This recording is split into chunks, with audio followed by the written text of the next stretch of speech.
Hey there, it's Deb, my Maine Garden's front porch. I have a 1-minute garden hack for you today.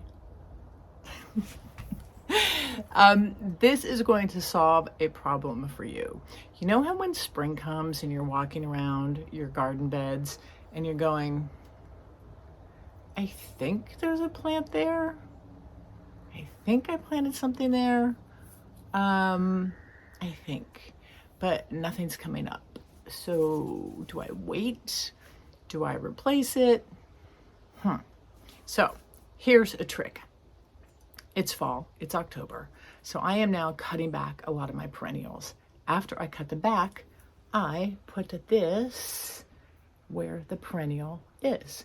So that next spring, after there's no sign of that perennial, or until there's a sign of that perennial, I will know that something should be growing there.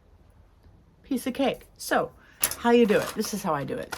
You can buy these 12-inch jumbo skewers at your supermarket. You take a skewer out like this, and then I just have this yellow duct tape. I like this because it's yellow and it has texture, but you can use whatever you want because I'm sure you have duct tape floating around your house, so you probably don't even need to go buy any. So just cut about 1 inch. Just take it like that and watch. You just roll it on. That is it. Done. And now I'm going to take you out to the garden. We're going to cut back one of my perennials and stick this in. This is also a great idea to remember where your bulbs are planted, if you have bulbs that come back year after year. So let's go do it. Let's do it. Okay, so this is all that's left of flowering perennial that I had in the gardens this year. And I'm going to stick this in. I've cleaned it all up.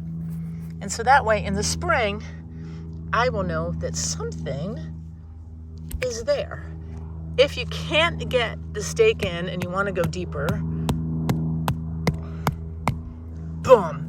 So that is it. Thanks for hanging out with me in my Maine Gardens. I hope you enjoyed that little garden hack, rather. And let me know if you try it. And look how beautiful the leaves are and the trees. Perfect October day. Love it. Talk to you later. Thanks for joining me in my Maine Gardens. See ya.